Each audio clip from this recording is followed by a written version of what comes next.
चिड़िया ने लंबे समय बाद अंडा दिया था। मम्मा चिड़िया और पापा चिड़िया बहुत खुश थे। वो अपने आने वाले बच्चे की तैयारियां कर रहे थे। अंडे के पापा, आप अंडे के पास ही रहना, मैं ऊन लेने जा रही हूँ। मैं सोच रही हूँ कि अपने आने वाले बच्चे के लिए गरम स्वेटर बना लूँ। हमें अपने छोटे से बच्चे को ठंड से बचाना होगा।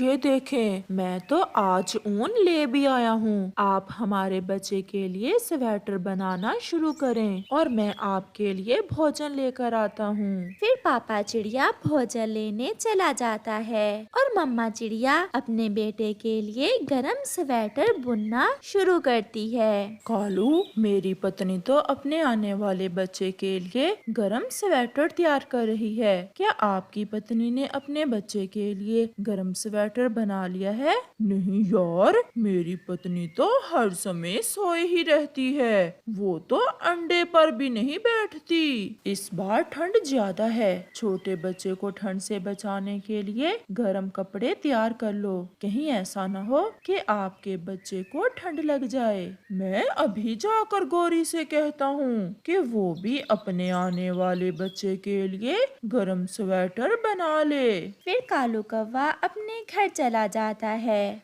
गौरी, अब 1-2 दिन में हमारे अंडे से बच्चा निकलने ही वाला है। चिड़िया अपने आने वाले बच्चे के लिए गरम स्वेटर बना रही है। अगर मेरी मानो तो आप भी अपने बच्चे के लिए गरम स्वेटर बना लो। मुझसे नहीं होते ऐसे काम, जब समय आएगा देखा जाएगा। मुझे भूख लगी है, क्या तुम मेरे लिए भोजन लेकर आए हो? भोजन खाने के अलावा कुछ और भी कर लिया करो। ऐसे ही कुछ दिन गुजर जाते हैं और चिड़िया अपने आने वाले बच्चे के लिए एक बहुत ही सुंदर गरम स्वेटर बना लेती है। आज मैं बहुत खुश हूँ। आज मैंने अपने बच्चे के लिए स्वेटर बना लिया है। देखें तो ये स्वेटर हमारे बच्चे के पहना कितना अच्छा लगेगा।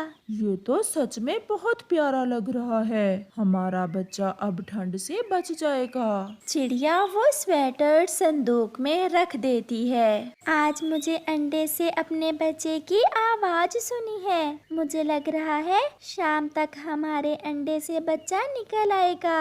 चलो हम जल्दी से नदी से पानी पी आते हैं और फिर अपने अंडे के पास बैठकर अपने बच्चे को अंडे से निकलता देखेंगे। ऐसा सोचते हुए मम्मा और पापा चिड़िया नदी से पानी पीने चले जाते हैं। वह नदी पर बैठे हुए थे जब गौरी कौवी ऊपर पेड़ पर बैठी उन्हें देख लेती है। ये दोनों यहाँ बैठे हुए हैं, मौका अच्छा है, क्यों ना मैं वो स्वेटर चुरा लूं जो इस छोटी चिड़िया ने अपने बच्चे के लिए बना रखा है। गौरी कौवी तुरंत वहाँ से उड़ती है और चिड़िया के घर जाकर संदूक से चिड़िया का वो स्वेटर चुरा लेती है जो उसने बड़ी मेहनत से अपने बच्चे के लिए बनाया था। शाम हो जाती है। मम्मा चिड़िया अपने अंडे के पास बैठी हुई थी जब उसका अंडा फूटता है और उसमें से एक सुंदर सा बच्चा बाहर निकलता है। मम्मा, मैं आ गया। मम्मा, मुझे बहुत ठंड लग रही है, मुझे जल्दी से गरम कपड़े पहना दे।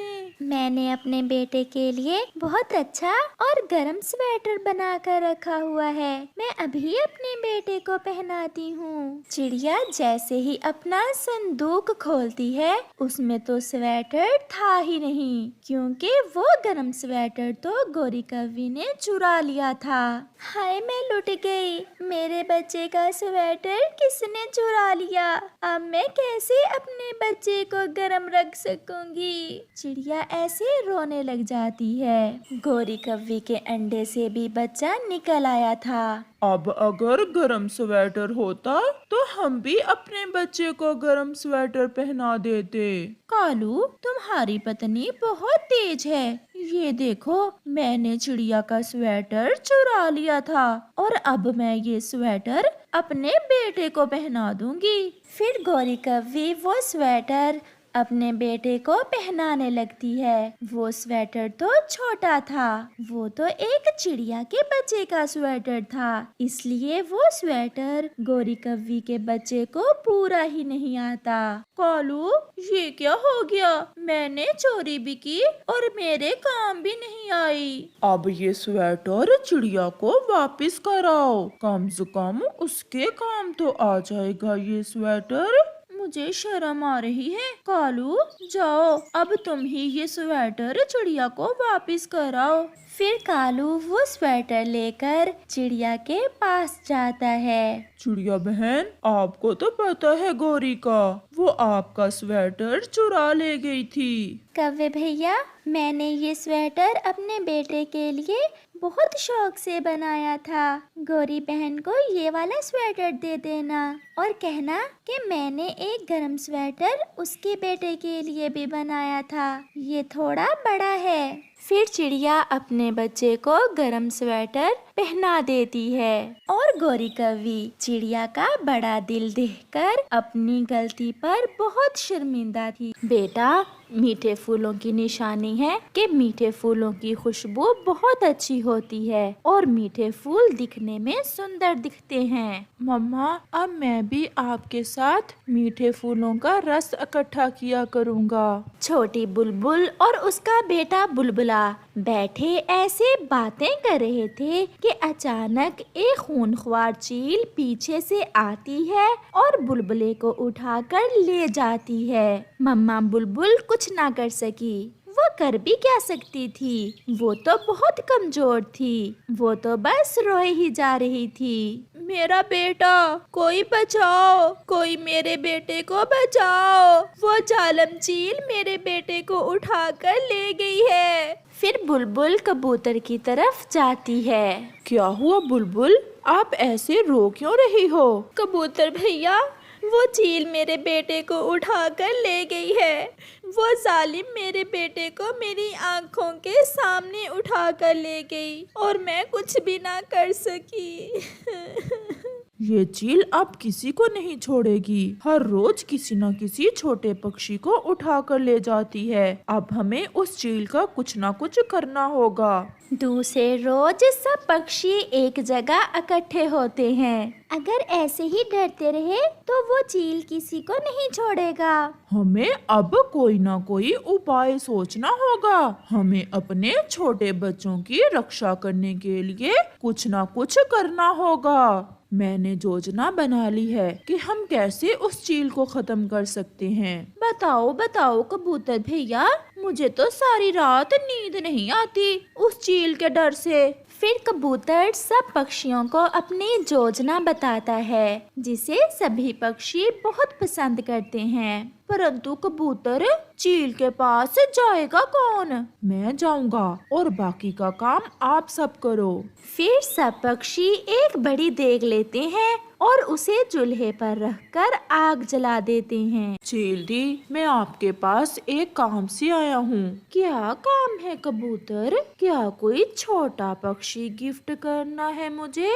नहीं चील दी, हम सब पक्षी आपसे बहुत डरते हैं और हमें आपके डर से रात को नींद भी नहीं आती। डर क्यों ना हो तुम्हें मेरा, मैं बड़ी भी हूँ और तुम सबसे ज्यादा शक्तिशाली भी। चील दी, आज हमने आपकी दावत की है। आप आज शाम का खाना हमारे साथ खाएं, क्योंकि हम आपसे दोस्ती करना चाहते हैं। और आज के बाद आप जंगल में शिकार के लिए ना जाएं, क्योंकि आज के बाद हम में से हर पक्षी बारी बारी एक छोटा बच्चा आपको खाने के लिए इधर ही दे जाया करेगा। ऐसा कैसे हो सकता है? इसमें कोई ना कोई चाल होगी तुम्हारी। नहीं चील दी, ऐसे हम रात को सुकून से सो तो सकेंगे। तो फिर शाम को आ जाऊंगी, कोई अच्छा सा भोजन बना कर रखना मेरे लिए।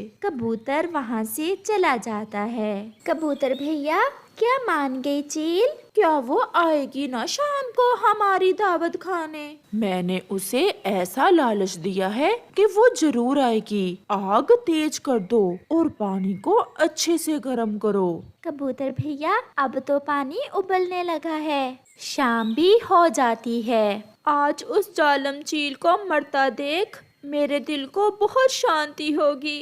कितना रोया होगा मेरा छोटा सा बच्चा जब उस चील ने खाया होगा मेरे बेटे को। चील भी पक्षियों की दावत खाने आ जाती है। अगर इसलिए इकट्ठे होकर बैठे हो कि मुझे डरा सकोगे तो ऐसा सोचना भी ना। नहीं नहीं चील दी, ये सब आपसे डरते हुए यहाँ बैठे हुए हैं। तो फिर क्या बनाया है मेरे लिए? चील दी, आज हमने 2 छोटे फाख्ता के बच्चों का शोरबा बनाया है आपके लिए, अभी पक रहा है। मुझे तो भूख बहुत ज्यादा लगी हुई है कबूतर, और तुम्हारा खाना अभी तक तैयार ही नहीं हुआ। चील दी, हमें तो कुछ समझ नहीं आ रहा। आप करीब जाकर देखें कि शोरबा अभी बना है या नहीं। फिर चील तुरंत उस बड़ी देग के पास जाकर बैठ जाती है। इसमें से मांस की खुशबू क्यों नहीं आ रही? गोरी जल्दी से जाकर चील को उस बड़ी देग के अंदर धक्का दे देती है, क्योंकि इसमें मांस अभी डाला ही नहीं था हमने। ऐसे वो चील गरम उबलते हुए पानी में जलकर मर जाती है और सभी पक्षी खुशी खुशी अपने अपने घर चले जाते हैं। प्यारे दोस्तों, इस कहानी से हमें सीख मिलती है कि मुसीबत चाहे जितनी भी बड़ी हो, अगर हम सब मिलकर कोई उपाय निकालें तो हम उस मुसीबत से बच सकते हैं।